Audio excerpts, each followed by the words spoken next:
Olá, eu sou a Gabriele Costa e no vídeo de hoje eu vou te ensinar 8 dicas para você superar a ansiedade social, né? Ou a fobia social, como é conhecida. Então não saia daí.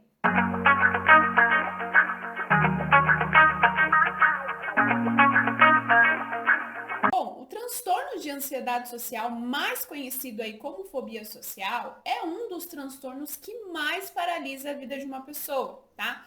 E isso, gente, acontece porque o medo e a ansiedade acerca de uma ou mais situações que a pessoa possa se sentir aí exposta e até mesmo avaliada, tendem a impedir que essa pessoa aí realize simples atividades no seu dia a dia, tá? Então, é bem comum pessoas com ansiedade social se isolarem em casa, né, nos seus quartos, já que essa é uma zona de segurança, de conforto. É como se ali a pessoa entendesse, né, que não pode ser constrangida, que não vai poder ser avaliada, ou seja, ali ela não vai passar nenhum tipo de vergonha, né? Isso, obviamente, segundo a percepção dessa pessoa, né, da pessoa que tem aí a ansiedade social, ok? Bom, é por isso, né, é preciso um trabalho árduo e contínuo para que você tome as rédeas da sua vida aí novamente, tá? E antes de passar as 8 dicas para você, eu preciso te explicar algumas coisas, né? Fazer uma breve introdução. Eu recebo algumas perguntas do tipo, por que, mesmo me expondo a situações sociais, eu continuo me sentindo angustiado, ansioso, desconfortável? Ou perguntas como será que um dia eu vou conseguir, né, não me sentir ansioso ou ansiosa ao ter que socializar? E a resposta, gente, para essas perguntas tem tudo a ver, tá, com as dicas, porque para que você consiga se expor, consiga socializar e até mesmo superar a ansiedade social, você precisa de basicamente 3 coisas. Uma é reestruturar a forma como você pensa, tá certo? Ou seja, mudar os seus pensamentos. A segunda é a tão falada aqui no canal e lá no meu Instagram também, né? Inclusive, se você não me segue por lá, já corre para seguir, tá? Lá eu dou várias dicas aí diárias para vocês, tá certo? E é a exposição gradativa, ou seja, você ir aos poucos socializando, se expondo a situações desconfortáveis e, por último, repetir frequentemente os dois primeiros itens, né? Que nada mais é do que treinar, treinar, treinar. Tá, gente? Habilidades sociais é completamente treinável. Nós aprendemos essas habilidades, tá certo? Bom, dito isso, podemos entrar aí nas dicas que eu separei para você. Então já pausa esse vídeo e pega papel e caneta, porque o que eu vou te ensinar aqui é usado em consultório no tratamento de pessoas com ansiedade social, tá certo? Pausou? Pegou o papel e caneta? Então, vamos lá. A primeira dica é você fazer uma lista de todas as situações que lhe geram aí ansiedade e desconforto, tá? Igual uma lista de mercado mesmo, sabe? Item a item, né? Um abaixo aí do outro. Essa lista vai te ajudar a enfrentar quais são de fato os seus receios. Ela te ajuda a identificar quais situações são mais ou menos desconfortáveis para você. Ok? Combinado? Então você vai pegar seu papel e vai colocar lá tudo que te gera desconforto. Vou te dar alguns exemplos aqui para ficar mais fácil. Ai, Gabriela, eu tenho medo de ir ao supermercado, à padaria, à farmácia. Eu tenho receio, vergonha de comer ou beber diante, né, das pessoas. Eu tenho medo de não saber o que falar se eu puxar assunto, né, se eu conversar com alguém. Eu tenho medo de ficar em silêncio em uma conversa, né, no meio aí de uma conversa não ter o que falar. Eu tenho vergonha de ligar para pedir uma pizza. Talvez um receio de puxar assunto com os colegas aí da sua faculdade, do seu trabalho, não sei. Apresentar um trabalho diante de muitas pessoas. Ou vergonha de pedir informações na rua, de correr atrás do ônibus, de olhar nos olhos das pessoas quando eu estou conversando, tá? Percebe? São todos aí receios que você vai colocar na sua lista, tá? Você vai listar as situações que te geram desconforto e que te fazem aí se esquivar de todas elas, tá bom? Ou da grande maioria. A segunda dica, gente, é você colocar a sua lista em ordem. Como assim? Você vai, né, colocar aí os primeiros itens, tá? Da sua lista serão as situações que você considera mais fácil de lidar, tá? Sabe aquelas situações que não te geram, na verdade, desconforto, mas dá para suportar, dá para fazer, não é tão intenso, tá? E posteriormente você vai colocar aí as de nível moderado e, por último, as mais desconfortáveis de enfrentar, segundo a sua percepção. Tá bom? A terceira dica é trabalhar a maneira como você interpreta as situações.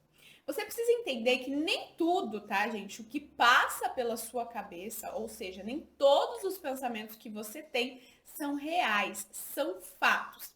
Então você precisa trabalhar a maneira como você enxerga as situações. Como eu já falei aqui algumas vezes, nós vamos sendo moldados conforme o nosso desenvolvimento, né? As nossas vivências. Ou seja, a gente vai criando e desenvolvendo as nossas regras, nossos pressupostos, as nossas crenças ao longo aí das nossas vidas. Com isso, vamos criando maneiras de enxergar as situações, tá? Então, aqui, basicamente, as situações em si é neutra, gente. Somos nós que vamos dando cores a essas situações. Então, para mim, talvez, né, Gabriele, pedir informação na rua seja tranquilo, não me vem nenhum tipo de pensamento na cabeça, no sentido de se a pessoa for rude, ou se a pessoa não me responder, e aí, o que eu vou fazer, como eu vou perguntar, e se a pessoa virar a cara? Talvez para mim, esse não sejam os pensamentos que rondem aí a minha cabeça, caso eu precise pedir alguma informação, né?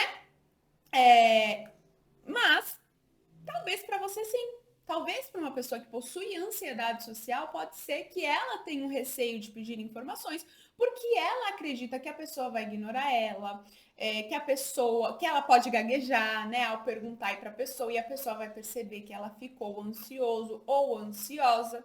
Entende, gente? Uma mesma situação que é pedir informação na rua tem diversas interpretações. Isso vai depender aí da pessoa que estiver vivenciando essa situação. Entendeu? É isso que nós precisamos trabalhar a maneira como nós interpretamos as situações, tá certo? E como que você vai fazer isso, tá? Você vai pegar a situação que você considera mais fácil, lá da lista, né, do primeiro passo, que você acabou aí de construir, e você vai se perguntar: qual o meu maior medo diante dessa situação? Segunda pergunta que você pode se fazer: o que de pior pode acontecer comigo caso eu esteja dentro dessa situação?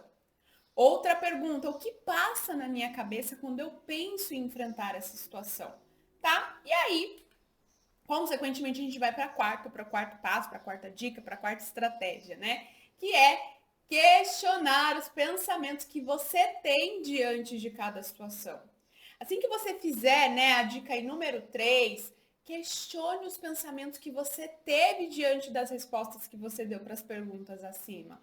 Tá? Quais as evidências você tem de que esses pensamentos vão de fato acontecer? Ou que te leva, né, a acreditar que eles são reais, tá certo?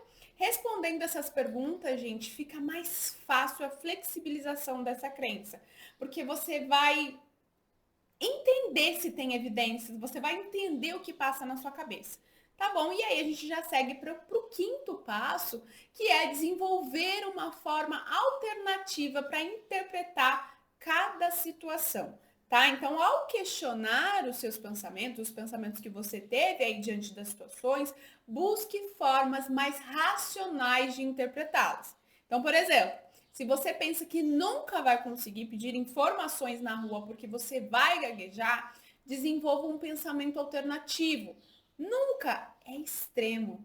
Flexibilize, tá, gente? As palavras nunca e sempre, porque elas são extremos, percebe? É uma dicotomia. Ou é 8 ou é 80. Então, sempre que você perceber que essas duas palavrinhas sempre, nunca, estão aí aparecendo, pausa e tenta flexibilizar. Então, uma forma de flexibilizar esse pensamento de eu nunca vou conseguir pedir informações na rua pode ser, né, em algumas situações, pode ser sim que eu gagueje ao pedir informações. Mas quanto mais eu praticar, mais fácil vai ser para que eu consiga pedir informações. Percebe como é mais flexível, né? Do que a gente simplesmente acreditar que nunca vai conseguir pedir informações para o desconhecido na rua? Ok, ficou claro, tá? E antes aí da gente ir para a próxima dica, né? Se você entende que esse conteúdo é relevante, gente, compartilha ele com alguém que precisa aprender mais sobre ansiedade social e aproveita para se inscrever no canal, tá? Isso ajuda aí o canal a crescer e a esse vídeo se expandir e aparecer aí para mais pessoas que precisam, tá certo? Afinal, a gente precisa o quê? Propagar o conhecimento, porque o conhecimento transforma, o conhecimento liberta, tá certo? Bom, mas vamos aí continuar com as nossas dicas, né? E o sexto ponto é: resolva os problemas que a sua mente cria. É isso mesmo, tá? Resolva mentalmente os problemas que a sua mente cria, né? Toda vez aí que você tenta socializar, se expor, tá? Então, por exemplo, se a sua mente cria, né, que ir ao supermercado, que ao ir ao supermercado você não vai conseguir separar o dinheiro para pagar a caixa, você imagina que, sei lá, as moedas vão cair da sua mão e aí você vai passar vergonha, pense, ok, como eu resolvo esse problema se as moedas de fato caírem? O que eu posso fazer diante dessa situação? Ah, então sei lá, eu posso respirar, eu posso sorrir para a moça, me abaixar e pegar as moedas. Afinal, isso pode acontecer com qualquer um. Percebe, né? Então, gente, vocês estão ouvindo? São as maritacas, elas sempre aparecem por aqui, aí ficam aí esse plano, esse som de fundo. Tá certo? Bom, mas continuando, né? Você resolve as limitações que sua mente tenta aí te impor. Combinado? E a sétima dica, né? Se exponha de forma gradativa. Pegue a situação que você considera aí mais fácil e se exponha a ela. Né? Aqui não tem muito segredo, é você pegar aí a primeira situação que você colocou lá na sua lista, né? Ou seja, a situação que você considera mais fácil e se exponha a ela. Uma, duas, três, quantas vezes forem necessárias para que você desenvolva essa habilidade social, tá? E a última e oitava dica é: reconheça os seus avanços, tá? Após você se expor aí às situações, reconheça todas as coisas positivas que você conseguiu fazer, tá? Pessoas, né, e com ansiedade social, elas costumam focar no que não foi tão bacana quando elas decidem se expor, né? Por isso, treine olhar para as coisas que você conseguiu fazer, tá? Se você gaguejou, se você esqueceu de perguntar alguma coisa que você se programou para perguntar, não foque nisso. Foque que você conseguiu fazer seu primeiro avanço, que você conseguiu puxar assunto, que você conseguiu pedir informação, tá? Foque nas coisas aí positivas. Então, se você nunca tinha ido ao mercado, né, e conseguiu ir, comemore por isso. Se você não conseguia perguntar ou pedir alguma informação na rua, você tinha aí, sei lá, o receio, né? Comemore. Não foque nas outras coisas, tá? Foque no que você conseguiu. Tô aqui reafirmando para deixar claro para vocês. Gente, então é isso. Até o próximo vídeo. Tchau, tchau.